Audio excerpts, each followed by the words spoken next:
স্বাভাৱিক অৱস্থা ঘূৰি আহিছে কোকৰাঝাৰলৈ। কালি বিয়লিৰে পৰা নিশাৰ ভাগত অঞ্চলটোৰ পৰা অহা নাই কোনো ধৰণৰ অপ্ৰীতিকৰ খবৰ। কাৰিগাঁও অঞ্চলত আজিও অব্যাহত আৰক্ষী নিৰাপত্তাৰক্ষী ৰেপিড একশ্যন ফ'ৰ্চৰ কটকটীয়া নিৰাপত্তা।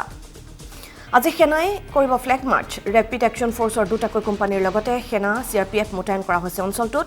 বন্ধ আছে ইণ্টাৰনেট সেৱা। জাৰি কৰা হৈছে BNSৰ 163 ধাৰা। ৰাজহুৱা স্থানত 4জনকৈ অধিক লোকৰ সমাৱেশ নিষিদ্ধ কৰা হৈছে। আইন শৃংখলা বজাই ৰাখিবলৈ সকলোকে আহ্বান জনোৱা হৈছে। উল্লেখ্য যে গৰু চুৰিৰ সন্দেহত 2 যুৱকৰ মৃত্যু কেন্দ্ৰ কৰি মঙলবাৰে উত্তপ্ত হৈ পৰিছিল কোকৰাঝাৰ। আৰু এয়া আমি পুৱাৰ পৰিৱেশ আপোনালোকক দেখুৱাইছোঁ। কটকটীয়া নিৰাপত্তা ব্যৱস্থাৰ কৰা হৈছে। স্বাভাৱিক অৱস্থা ঘূৰি আহিছে কোকৰাঝাৰলৈ। কালি বিয়লিৰ পৰা আজি পুৱাৰ ভাগলৈকে কোনো ধৰণৰ অপ্ৰীতিকৰ খবৰ অহা নাই। কাৰিগাঁও অঞ্চলত আজিও অব্যাহত আছে এয়া আৰক্ষী নিৰাপত্তাৰক্ষী ৰেপিড একশ্যন ফ'ৰ্চৰ কটকটীয়া নিৰাপত্তা। আৰু শেহতীয়া পৰিস্থিতি সন্দৰ্ভত আমি অধিক জানিবলৈ চেষ্টা কৰিম। ফোন লাইনত আমাৰ সৈতে সংযুক্ত হৈছে কোকৰাঝাৰৰ ছিনিয়ৰ ব্যুৰ চিফ জাইক্লং ব্ৰহ্ম। জাইক্লঙৰ সৈতে এই মুহূৰ্তত আমি সংযুক্ত হৈছোঁ। জাইক্লং, বৰ্তমান পৰিস্থিতি কি দেখিবলৈ পোৱা গৈছে, কেনেধৰণৰ পৰিস্থিতি বিৰাজ কৰিছে, যিহেতু নিৰাপত্তা আমি কটকটীয়া ব্যৱস্থা দেখিবলৈ পাইছোঁ, কি খবৰ আছে শেহতীয়া? জাইক্লং।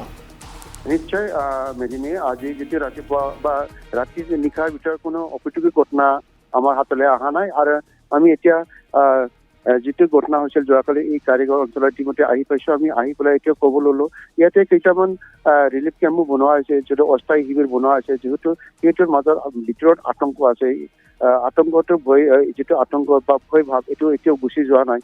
আমি ৰিলিফত থকা মানুহবিলাকৰ কথা পাতিছোঁ, সিহঁতে ভয়তে ইয়াত আহিবলগীয়া হৈছে বুলি কৈছে। কিন্তু কোনো এনেকে কোনো নিশাৰ ভিতৰত কোনো এনেকে অপ্ৰীতিকৰ ঘটনা হোৱা নাই বা কোনো হতাহত হোৱা নাই। আৰু কালি যিটো ঘটনা আছিল ঠিক তেনেকে নহয়। আজি যিটো চিটুৱেশ্যন এইটো পুৰা নৰ্মেল বুলি ক'ব লাগিব। কোনো ইয়াত অহা যোৱা কৰিছে, ৰাইজেও বজাৰলৈ গৈছে, কোনো ইয়াত বন্ধ হোৱা নাই, অহা যোৱাও কৰিছে, আমি এনেকে দেখিবলৈ পাইছোঁ। আৰু যেতিয়া আমি ক'ব লাগিব ৰিলিফৰ ক্ষেত্ৰত কেইটামান ৰিলিফ কেম্প কৰা হৈছে, 4-5টামান এনেকেই কৰা হৈছে বুলি, যিটো আদিবাসীসকলৰ কাৰণেও বেলেগকে কৰা হৈছে আৰু বড়োসকলৰ বেলেগকে কৰা হৈছে বিভিন্ন স্থানত।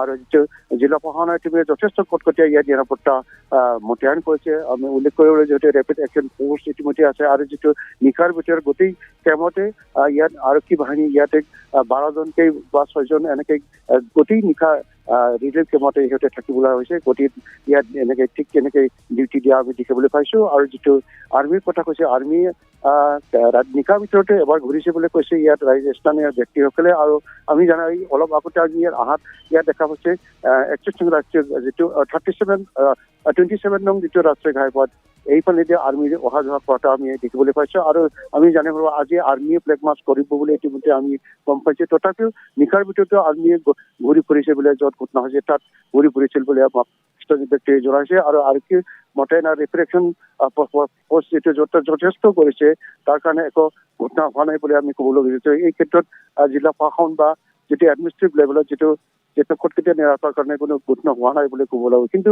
মানুহৰ মাজতো আতংক, এই আতংক এতিয়াও অব্যাহত আছে। মেদিনী। জাইক্লং, আপোনাক ধন্যবাদ জনাইছোঁ। আৰু আমি দৃশ্য আপোনালোকক দেখুৱাইছোঁ। পুৱাৰ ভাগতে দেখিবলৈ পোৱা গৈছে সেনাৰ কটকটীয়া নিৰাপত্তা ব্যৱস্থা। স্বাভাৱিক অৱস্থা ঘূৰি আহিছে। কালি বিয়লিৰ পৰা নিশাৰ ভাগলৈকে পুৱাৰ ভাগলৈকে কোনো ধৰণৰ অপ্ৰীতিকৰ খবৰ অহা নাই। আৰু আমি দৃশ্য আপোনালোকক দেখুৱাইছোঁ। স্বাভাৱিক অৱস্থা ঘূৰি অহা দেখিবলৈ পোৱা গৈছে কোকৰাঝাৰলৈ।